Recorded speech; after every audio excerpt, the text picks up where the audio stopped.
What we see a lot from these teams now is, you know, before they like to snap this trash down to the bottom, but now they just decided they want to pull all of it with their weapons up here. There's a little bit of setup here. You can see Dr. Wolf Disco polymorphing that fleshcraft. They're going to be using that to deal with their 80% prideful. And here we go. The entire room is being pulled. Probably see a silent sigil coming out from the tank. Oh, actually, we're just using the ice block to stack everything up.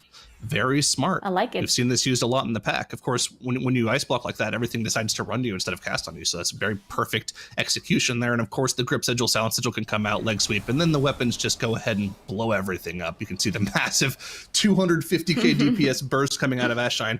And then of course, they just have to kite out the spitefuls afterwards. Just beautiful execution there. And now they have the Fleshcrafter to deal with this manifestation of pride if they wanted to. Run in, ice block, be the only person in combat. Crucial to be the only person in combat. If you're attempting something like this on the live servers, if you're that mage, you can't have like a hot on you, because if the healer gets in combat as well, those mobs are going to just ignore your ice block and they're going to run and murder your healer. But if you can just go in there and stay out of combat with the rest of the group, then you can get all those mobs nicely grouped up for just the cost of one low ice block.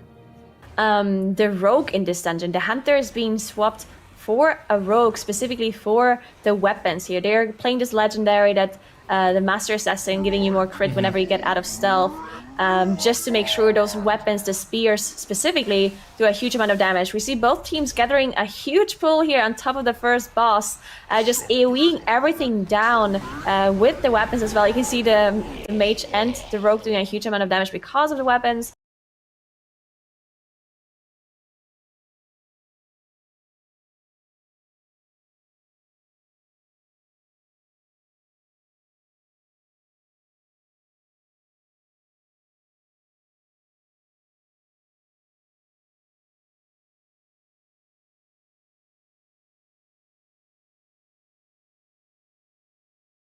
I'm sorry, is the mage from Sloth, was he doing 200k DPS with just his own abilities? We saw Ankler pick up the javelin, and I saw him throw it, and then somehow the mage was doing more damage than him. Yeah, so for those who don't know exactly how this thing works, the Fungalmancers cast this Wonder Grow on themselves, and it also buffs all the other nearby enemies as well. And it gives them a stack of this massive haste buff. But you can spell steal it, and it'll stack up on yourself as well. So you can spell steal, and managing your mana effectively, you can roll a very high amount of stacks of it for quite a long time before you're out of mana. And that's something that we're seeing mages on both sides here, really trying to optimize for as much uptime as possible. One even further perk of it is that even if the Fungalmancer is imprisoned, is paralyzed, any of that kind of stuff, it will still cast the Wonder Growth. So you can continue to spell steal it even while it's safely, CC'd off to the side. You don't need something like Entangling Roots, which is normally something that you need for those sort of strategies where you want a mob to be casting and not in the pack. Just any CC will do. It still casts while CC'd, and you can see Golden Guardians have really used this to their advantage. They've destroyed that first boss. They are now moving on to the second area with that Fungalmancer walking along with them. They're going to want to CC it. And yeah, there's the Paralyze coming out just in a pretty well-planned spot, I would say, as they're now getting another big pull going well fired up, casting those Flame Strikes. I would not want to be in the other end of those Flame Strikes. One more thing to note as well is the Gargoyles that can be mind-controlled with the Venthyr Covenant. They actually also benefit from Raging. So if they put them into Raging first, so if they get them to 30%, and then they use the Venthyr ability, which we've just seen Piami do, then they actually get extra damage from that Stoneborn. So that's why they just pulled it in earlier and then mind-controlled it later. So really well done by Piami, making use of that extra damage. Igloo has some more Ashen Hallows to deploy as this dungeon goes on. I promise you that first one wasn't the only one. In fact, we may be seeing one in the very near future here as we've just passed the 4-minute mark. Igloo's actually going to fire off the Divine Shield so he can just focus on casting his healing and damage abilities, not have to worry about dodging mechanics or dying to any random stuff here. Gets right in the middle of the pull, and we've seen Igloo actually fire off that Divine Shield, I would say very aggressively, in the mists as well when he was on this Holy Paladin. He's done a really good job of just using the button and not saving it for when something's going wrong, but actually using it proactively. You can see they're able to just get some incredible work done now, as there is the Ashen Hallow. They're going to be melting Halkias with all of these cooldowns and with 2 Stoneborns. It looks like 2 Raging Stoneborns. Just massive damage coming out there. That is incredible, actually, what they've done with these Stoneborns. Expansion, the mobs have to evade for a few seconds before they will snap to their threat target. And so Echo pulling those Shackled Souls into the mob. Oh my gosh! Did you see that in the picture-by-picture screen? On Sloth, their tank got knocked off the ledge by the Doom Winds, and the priest, with the presence of mind to grip him back on.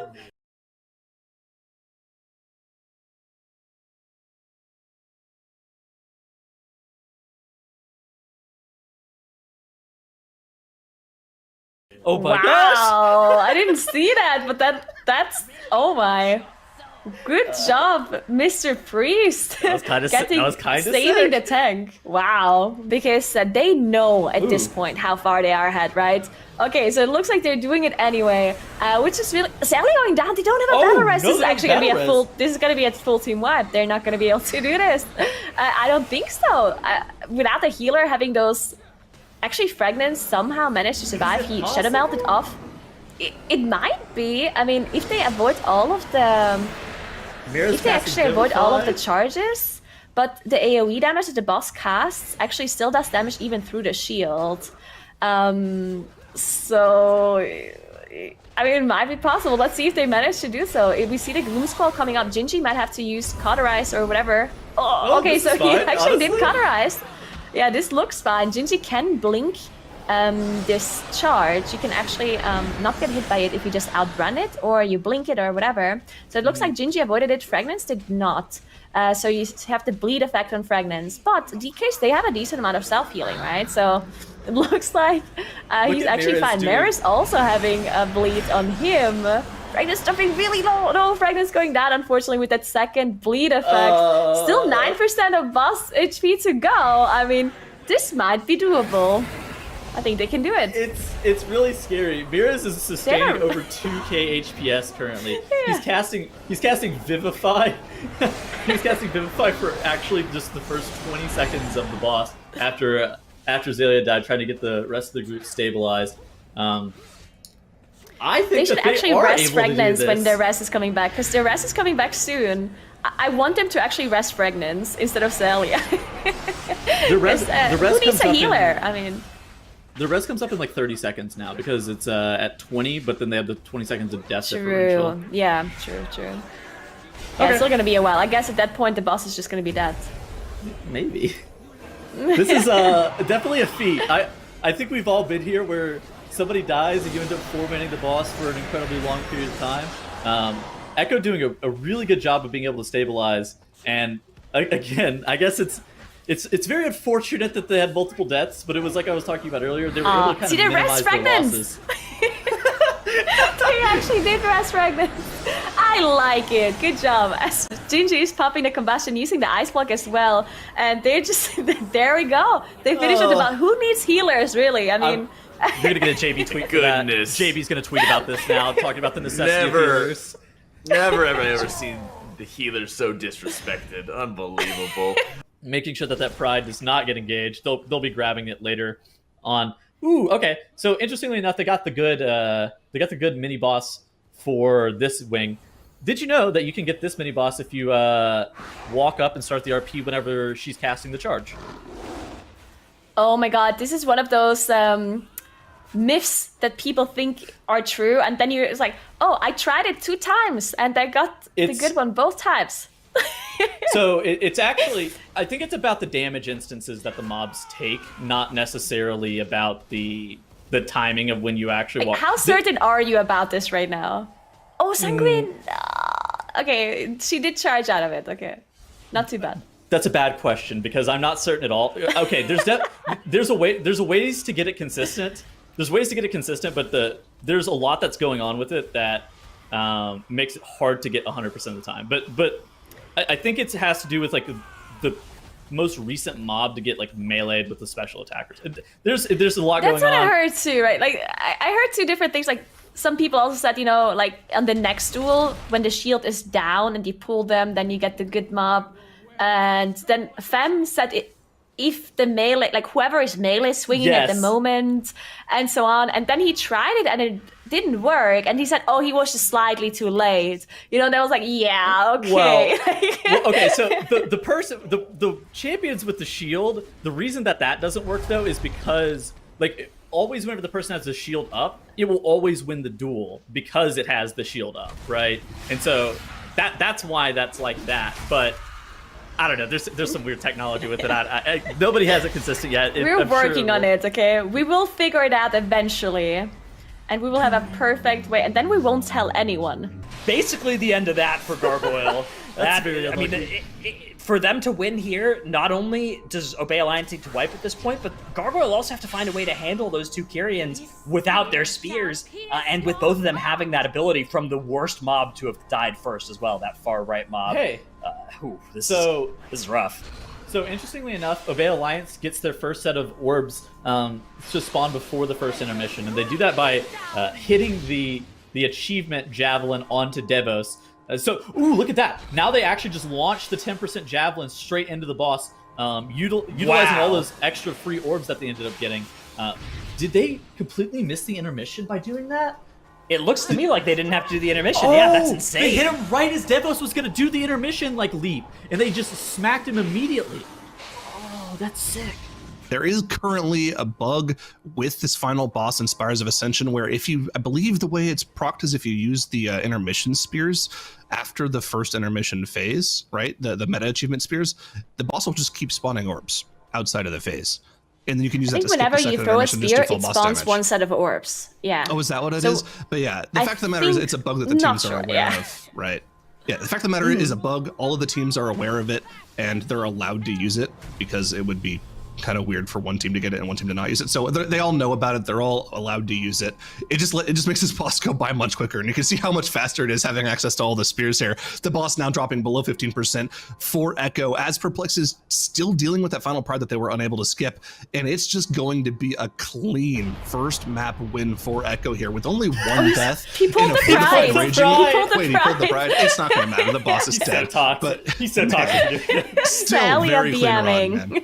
Released, and they're getting back into that trash pool. But Echo, on the other hand, just pulling a lot of trash on top of this first boss with Bloodlust as well. This is a huge pull, actually. Wow. Yeah.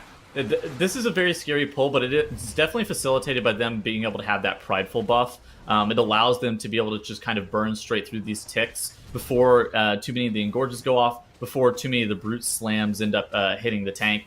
This is actually a pretty scary boss to be tanking because you have the slam from Crixus and you have the slam from the brute. Both of those actually do a pretty considerable amount of damage. And Crixus is already sub 25% right as the first Severing Smash comes out. And it looks like they're not even going to soak those orbs. They're just going to continue to burn straight through the boss, just completely foregoing any of those orbs and just focusing primarily on boss damage here.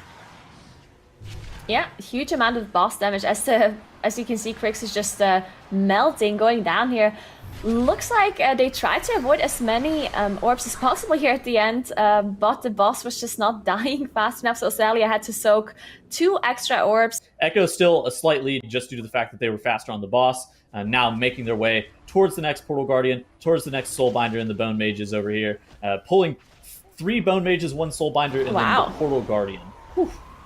That's actually a really insane pull because you have the 3 Maguses who have to be interrupted when they cast the Bone Spear, but you also have the Soulbinder who casts these magic debuffs. You see one on Fragments that does a huge amount of single target damage on top of the Soulstone by the Portal Guardian. But if you have the amount of damage that we see that Echo just had, with Maris just using his offensive cooldowns here, then I guess you don't need those interrupts because the Silence Sigil by now was enough, basically. The mobs died after the silence ran out, so they don't actually need to have those extra interrupts. Still needed a lot of healing, though, by Zalia because of that Soulstorm and the magic debuff, but did manage to finish it off. This is going to be the most dangerous pull of this whole dungeon. They're up to 58%, so that means they're going to be pulling this gas bag with the Butcher pack and the whole bridge while spawning the Pride as soon as like one mob dies. So this is going to be incredibly dangerous. We haven't seen a single team execute this pull yet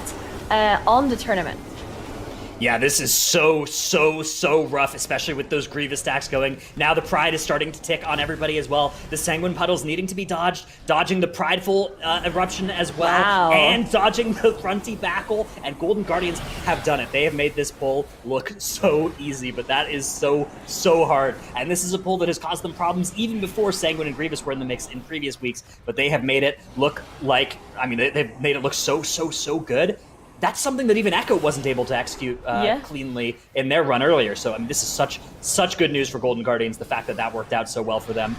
Yep, for sure. Golden Guardians already heading down towards that second boss here with the Yellow Jags, going for a massive pull, pulling in probably 10 mobs, and they're going to have a Prideful on top of that. And there's no way that they were able to drop aggro on that from this far away, right? Yeah, you can see it running now in with the pulse in here. They're going to have to do a lot of burst AoE damage. You can see the combustion and the PI are available at the same time here, but Yoda's dropping incredibly low, just barely able to not proc the last resort, so they're still going to have that available for some of the pulls later on in the dungeon here. But man, those beak stacks are going up insanely high here, and man, he's going to have to kite this out at the end. There it is. That's the last resort. There's the last resort. Just barely proccing here at the end here. But you know what? I think that's a good use of the cheat death there, right? Just barely being able to stay alive in this massive pull here. Meanwhile, Gargoyle working their way into this area as well. There are a couple more enemies here for them to deal with, but they have a little bit of bonus count as a result of pulling more from the first part of the dungeon. Perplexed spawning their 40% pride, while IQ running around grabbing a bunch of enemies. Theoretically, Gargoyle should have more damage because Krona is being able to spell steal all those Wonder Grows. Look at this pull. Look you can at see Krona. the PI'd massive mage off in the corner there, starting his combust here soon. He's got to get in there quickly and get through it, and there you go.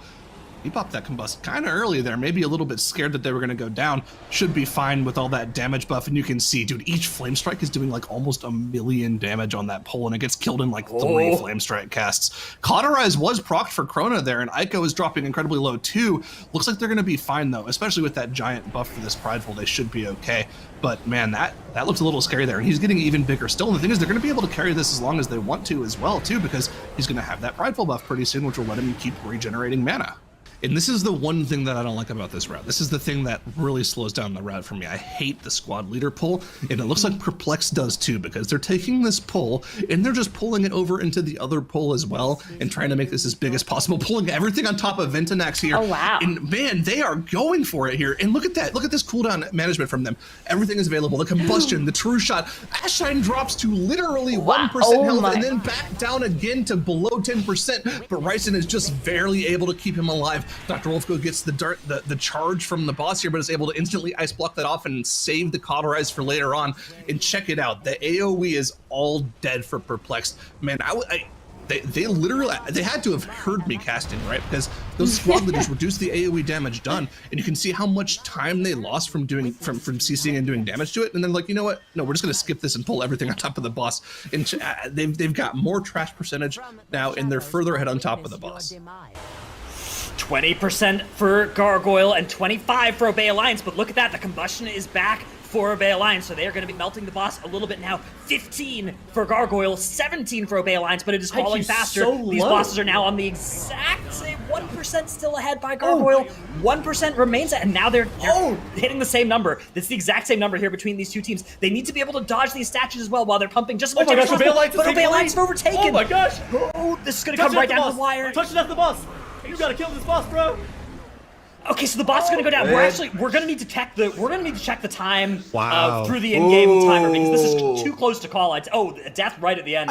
The death at the end won't count though, I don't think. That's not gonna count though, right? Because I was right after. So it was after they finished the dungeon. Oh my goodness. We're gonna have to get an official time onto that one, but it looks like Obey Alliance just barely eked out that victory in game number 1. So Ashen Hollow not popped yet, if you can look at the damage meter. So there's going to be a huge increase in damage soon by PIME, as they're also popping that Bloodlust as well. Perplexed also has Bloodlust running, and look at the damage. They're actually catching up. Perplexed is now ahead on boss damage compared to PIME. So this is going to be incredibly close, especially with those 5 seconds that we still have on the board in favor of Perplexed. But look at the cooldowns that are going to be coming up here for PIME in about 20 to 30 seconds here. The CA is available for clicks. He's almost surely just waiting for the Convoke to be back up and for those larvas to be dead, and then he'll be bursting the boss down here. Is there time, though? Also, Igloo, the cooldowns have come up for him, and he's just topping the meters on the boss right now. Just... HPAL things. Of course, the Convoke is now up for clicks. Tredova is getting completely bursted down in that CA Convoke cooldown here. And man, PIME has just played this dungeon to essentially perfection here. Outside of the one death from Curry here, Tredova is going to be going down for them. All they'll need to do after this is deal with one final trash mob here. How do you beat this comp right here, right? The HPAL just seems to be so strong. Spiteful actually can be pretty dangerous for these kind of pulls because, of course, they're running the... Oh my god, their cast went off! The Gore Splatter went off from one of the collectors.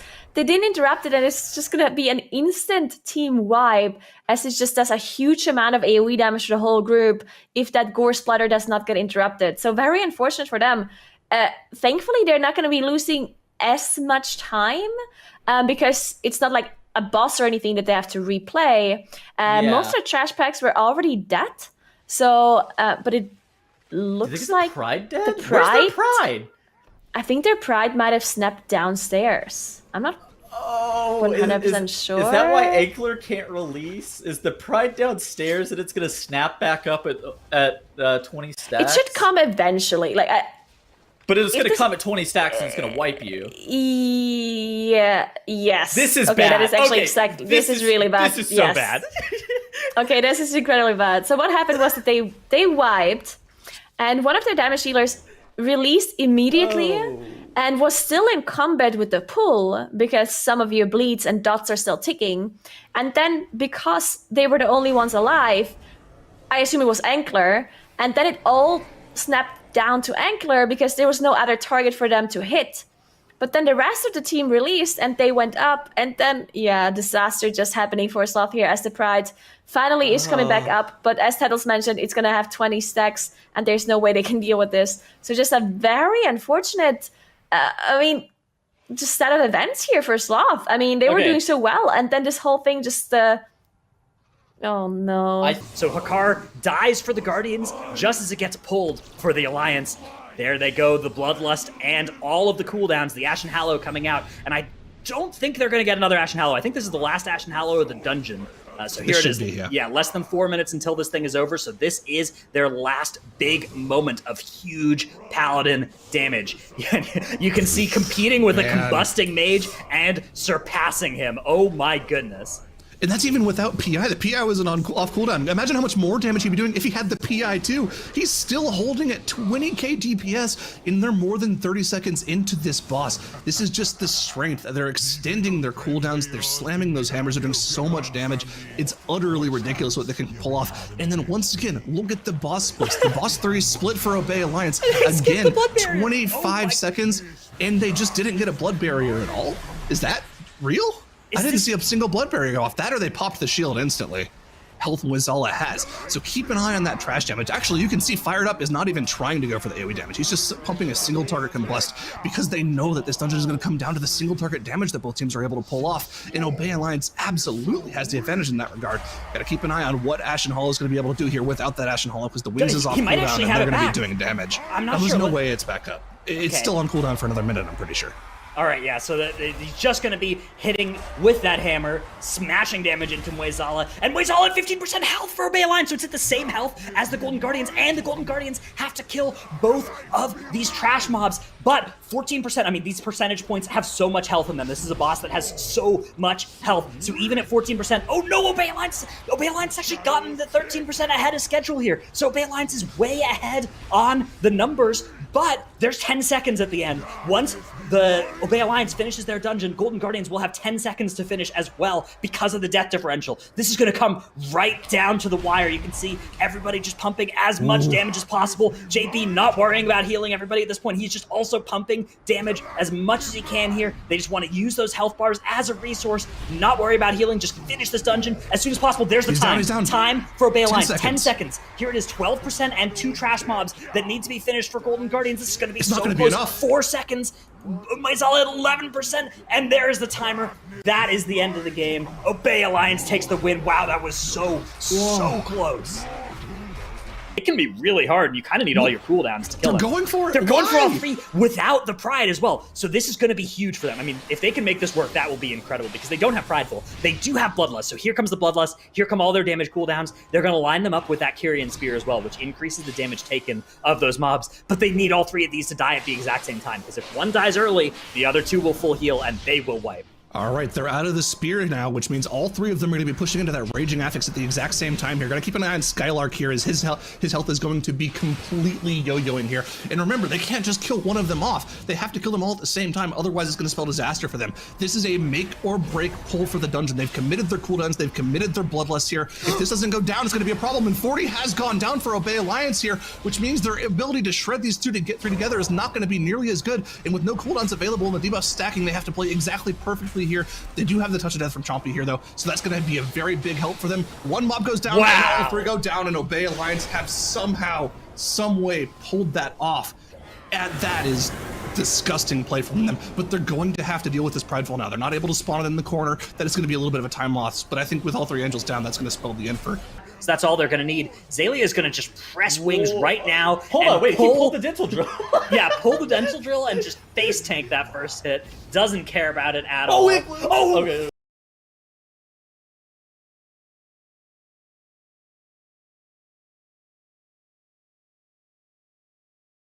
No, that's intentional. That's intentional like that. Okay. All right, yeah, so PIME has a different strategy for how to get through here. They're just going to run through and meld and update Graveyard, maybe? No, Igloo's already released, so I think that means that it must have been not the plan for PIME, because given that Igloo's released, I think that just means that a jump was missed. Or, like, not getting a slow fall. They're 4% trash behind, which doesn't necessarily mean a lot, but we'll see later on in the dungeon how their routing is going to be changing. Now, the Fungalmancer is still just sitting there in the corner. You see, Igloo is actually dropping pretty low on mana, so at some point Igloo will have. Actually, no, they're just killing the Pride, so he will get the mana increase anyway. Akuri going down though, so they don't have a battle rest for this one. That means Click's going down too. Oh my god, this is actually huge trouble for PIME. As Rentara is going down too. This might just be a full wipe on this Pride, unfortunately. Dr. J procs the Cauterize. He's going to try and kite this out. He's going to go and use his Night Phase Soul Shift, but it's not going to be enough. Going to go down to the Pride, and this Pride is still ticking. It looks like the Pride is reset. This is catastrophic for PIME, though. Things were looking good for them. They were looking competitive up until the end there. I think what happened was that Prideful mob was close enough to the Fungalmancer that it actually was receiving stacks of Fungal Grow of Wonder Grow at some point during that pull. I don't know if it was just towards the end, but you could see it was bigger and greener than usual, which I think indicates that it might have been getting those stacks. That might have been what caused some of the problem there, or it might have just been while they were wiping that ended up happening as well. Of course, it gets instantly broken by any sort of AoE cleave damage from anyone in the group, but just a little bit of stops to make sure they stay in those tar traps a little bit longer, make sure they stay in those slow fields a little bit longer, just makes the pull go that much more efficiently from the team. But everything is going to come down to this. This is one of those major pain point pulls for the teams in this dungeon, and Echo is going for the entire platform pull here without the Bloodlust. And if they're able to pull this off without the Bloodlust, it's going to be a huge time save for them. But look at how clean and efficient they are to even get the Dark Predators down in the AoE. And with only one Goliath left, man, Echo just so clean here, even getting it done better than Perplexed without the Bloodlust. That was actually so clean. Like, it looked so easy when they did it, but look at Perplex. Perplex committed their Bloodlust, and look how it looks. They have the Pride spawned, they have 2 Goliaths still up, they have a Praetor on full HP because they didn't manage to gather it up with the rest of the trash pack. So Echo just doing the same pull, but just so much cleaner, somehow managed to get those Praetors perfectly on top of the rest of the trash while gathering everything up. And this is really what makes or breaks these kind of pulls. The gathering of the pull itself, because once they're stacked, it's easy to throw your CC on them, to throw your AoE stuns, to throw your binding shots, to use your AoE cleave. But to be able to gather them up so perfectly is what usually is creating problems for these teams. And as you can see, Perplex still having that Praetor alive, causing huge problems for them, as the Pride mob is just AoEing them down. And now they still have to finish off the Praetor, just losing precious seconds here and there because of not being able to set it up perfectly. While Ek, on the other hand, perfect execution, and now they're gathering up their next pull on the second platform. Oh yeah, I mean, they just pulled crazy far ahead here, right? They're just pulling this extra dungeon perfectly. I don't know how more we can like enforce that, right? Like, Perplexed is just on another level compared to Peaches Angels, and Peaches Angels isn't even playing bad, right? They're just being a little bit less efficient with their pulls, and it really shows how much that gets you ahead here. I would step lightly if I were you. Yeah, definitely. We also see Perplexed use this strategy we've seen by other teams previously as well, where you just stand up this ledge here. We see Ryzen and actually it looks like it's just Ryzen standing on top, not having to go into those things that knock you into the air whenever the AoE is happening, because the AoE only happens in like certain C-axis where the boss is right now. So if you stand on the top of this ledge, you basically never have to jump up, which is really nice for damage. And not really sure exactly why they choose to have Ryzen up instead of, let's say, the Mage, but I guess the Mage needs to be closer for shifting power and stuff like that, so it makes sense that he cannot stay up. Is going to get a little bit of a fortunate lineup because they're a little later on. They're going to be able to pull this trash on top of the mask, so they get a little bit of efficiency saved here. They're going to be able to AoE that down on top of the Spirit. And now Perplex is opting to use their Shadow Melds here, it looks like, to skip. Usually we'll see teams have their tank run off to the sides, their team walks by, and then only the tank casts a Shadow Meld, but looks like Perplex is just opting to have everyone use their Shadow Melds here. Yeah, it looks like it. It's possible that they skip even more. Maybe they just skip this whole area. Yeah, it looks Seems like they're just skipping this whole area. Definitely, Seems yeah. a little dangerous. You see Ryzen dropping really low there. That was actually really dangerous. So you see them just shadow melting off the aggro there and just skipping not only the trash pack in front of this wing, but also the first couple of trash groups at the start of this wing. So very risky strat.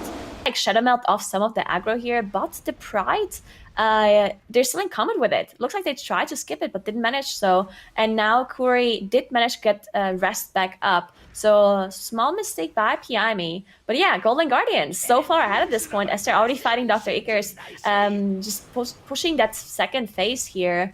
Let's see how they deal with the bombs, with the slime bombs. If they choose to ignore them or if they actually are putting any sort of damage into it. Yeah, fired up, just fiending for the haste buffs wherever he could find it there. He's standing in that puddle left behind when the red slimes die. It does some damage over time to you, but it also gives you a haste buff, so he was able to make use of that to get a little bit more damage out on that first platform and a little bit more cooldown recovery on the combustion, which he's deploying now. Yeah, and yesterday they had a Vulpin spawn, and then half of the convoke of clicks actually went into that one, so they have to make sure they immediately root it if it spawns with like a Frost Nova by Dr. J, because if it's rooted, it doesn't actually hit it. No, they just barely didn't make it.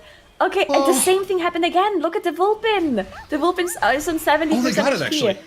Oh, okay, wow. Okay, enough so where they even could finish through it the off. damage reduction, yeah, it's like a 90% damage, 99 even, I think. Wow. It's a huge damage reduction, but they still managed to finish it off through that. So insane. And that's a pretty big time save. Again, it would have been an even bigger save, of course, if they didn't proc that phase at all, the guessing game. But yeah, huge. That's why they were saving those big cooldowns by that Moonkin. So well done, wow. Man.